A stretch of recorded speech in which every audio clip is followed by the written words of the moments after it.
İstanbul'umuza Kanal İstanbul'u kazandırıyoruz. İnşallah Kanal İstanbul'un da hazırlıklarını bitiriyoruz. İnşallah Karadeniz'i Marmara'ya bağlayacağız. Yapamazsın kardeşim. Zaten yapamayacaksın. Bir cinayet projesidir. Bu İstanbulluyu cezalandırmadır. İsteseler de istemeseler de Kanal İstanbul'u yapacağız.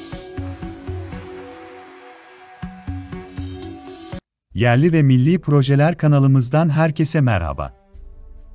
Son dönemlerin çılgın projesi olarak bilinen Kanal İstanbul konusuyla karşınızdayız. Kanalın üzerine yapılacak köprünün temeli Haziran ayında Cumhurbaşkanı Recep Tayyip Erdoğan tarafından atıldı. Yapımına başlanan Kanal İstanbul projesi ile gözler Kanal İstanbul'un ülkemize olan getirilerine çevrildi. Şimdi gelelim Kanal İstanbul'un ekonomiye katkıları neler olacak? Kanal İstanbul, kaç yılda maliyetini karşılayabilecek? Kanal İstanbul projesiyle ilgili bilinmesi gereken bir diğer husus, kanalın ekonomik anlamda getirilerinin ne olacağı ile ilgilidir. Yüzyılın en büyük projelerinden biri olarak sunulan Kanal İstanbul, ekonomik anlamda da yeni ticaret merkezlerinden biri olacaktır. İşte tüm detayları ile Kanal İstanbul'un ekonomiye katkıları. Cumhurbaşkanı Recep Tayyip Erdoğan öncülüğünde ilk temelleri atılan Kanal İstanbul projesi, tamamlanmasıyla İstanbul'un Avrupa yakasında yeni bir yaşam alanı inşa edilmiş olacak. Özellikle İstanbul Boğazı'ndaki gemi trafiğini azaltacak olan proje, aynı zamanda Boğaz çevresinde bulunan tarihi yapıların korunmasına da olanak sağlayacak. Yapılacak olan Kanal İstanbul projesi, toplam olarak 244.750.000 metrekarelik dev bir alanı içine alan bir kısımdan oluşmaktadır. Kanal İstanbul Montreux Sözleşmesi kapsamında olmayacak. Kanal İstanbul herhangi bir kamu harcaması yapılmadan yap-işlet devlet modeli vasıtasıyla yapılması ekonomik olarak ciddi bir külfeti önleyecektir. Bunun yanı sıra geçişlerin ücretli olması, kanalın kısa sürede maliyetini karşılamasını sağlayacaktır.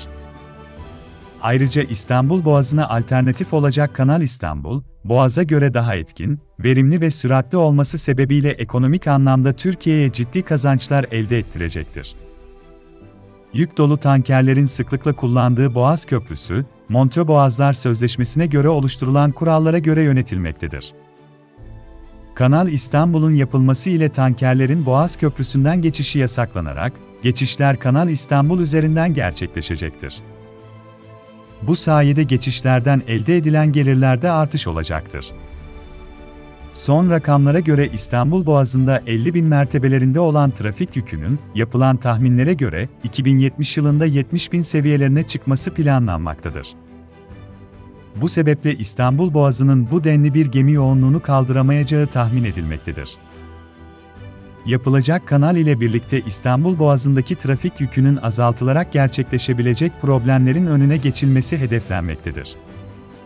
Montreux Sözleşmesi'ne dahil olmayan Kanal İstanbul gemilerin geçişinden Süveyş Kanalı gibi ton başına ortalama $5,5 bir fiyatlandırma yapabilecektir.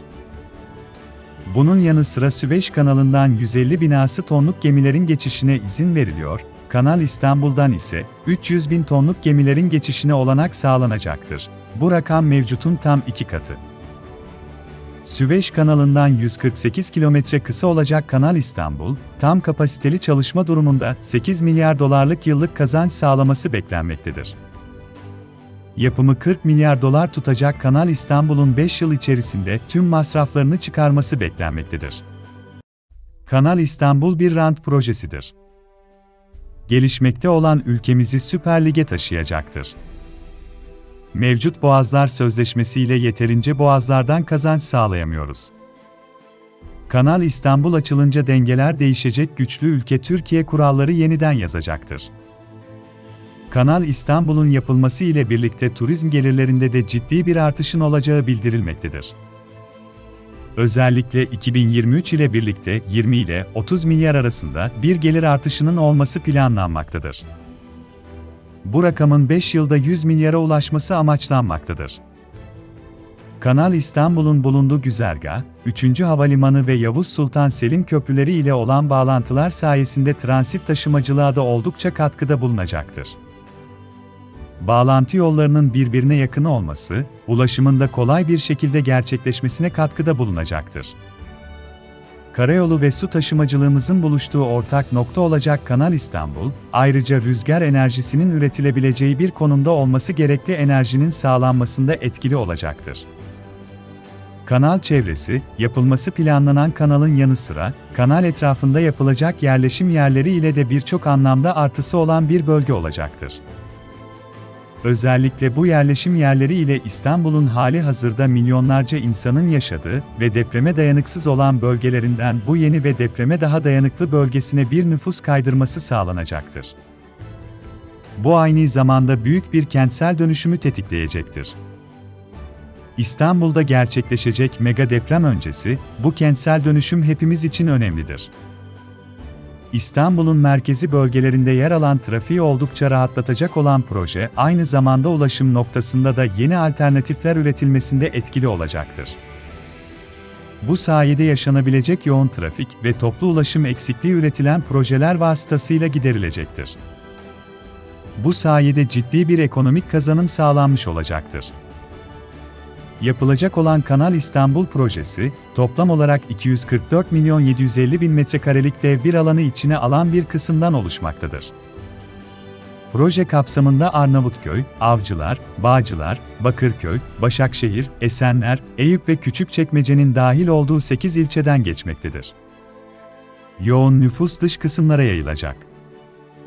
16 milyonluk nüfusu ile koca bir kent olan İstanbul, özellikle merkezi yerlerdeki yerleşim yoğunluğundan dolayı ciddi anlamda problemler yaşamaktadır. Kanal İstanbul projesi ile merkezde bulunan yerleşim yoğunluğu İstanbul'un dış kısımlarına kadar yayılacak. Böylelikle konut, trafik gibi noktalarda rahatlanmaların yaşanması ekonomi anlamında da olumlu gelişmelere vesile olacaktır.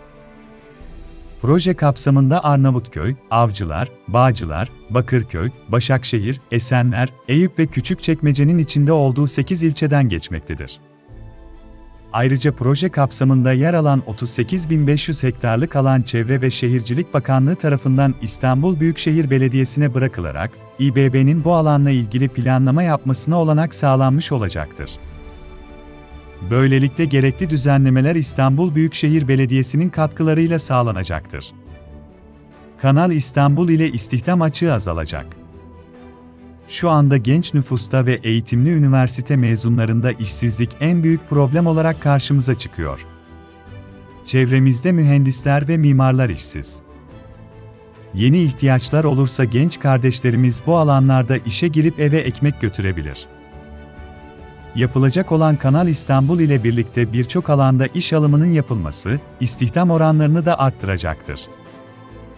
Yapılan açıklamalara göre bu proje vasıtasıyla istihdam açığının %15 oranında azaltılması öngörülmektedir. 505.892 kişiye iş olanağı sağlayacak Kanal İstanbul projesi ile 1,5 milyonluk yeni iş alanı ihtiyacı oluşturulacaktır. Bunun yanı sıra yapılan projenin masrafları kamu kaynaklarından değil, yapay işlet devlet modeli gereği konsorsiyum vasıtasıyla sağlanacaktır. Bu durum kamu kaynaklarının eksilmemesi ve ekonominin canlanması anlamına gelmektedir. Petrol tankerleri veyahut diğer tankerlerin geçişi sırasında yaşanan olumsuz hadiseler hem çevresel hem de ekonomik anlamda ciddi zararlara sebebiyet vermektedir. Kanal İstanbul'un yapılması ile petrol tankerlerinin Boğaz Köprüsü'nden geçişi tamamen yasaklanarak, daha güvenli bir güzergah olan Kanal İstanbul üzerinden geçişlerin yapılması sağlanacaktır. Bu mega proje konusunda çok farklı yorumlar var. Bilgi kirliliği hepimizi etkiliyor. Şeffaf olmayan habercilik sonrasında kafalarımız karışıyor. Siz bu mega proje için ne düşünüyorsunuz? Kanal İstanbul bir ihtiyaç mı, zorunluluk mu? Görüşlerinizi videomuzun altına yazın. Sizce Kanal İstanbul yapılmalı mı? İçeriklerimize ilk siz ulaşmak istiyorsanız kanalımıza abone olun. Sağlıcakla kalın. Selam ve dua ile.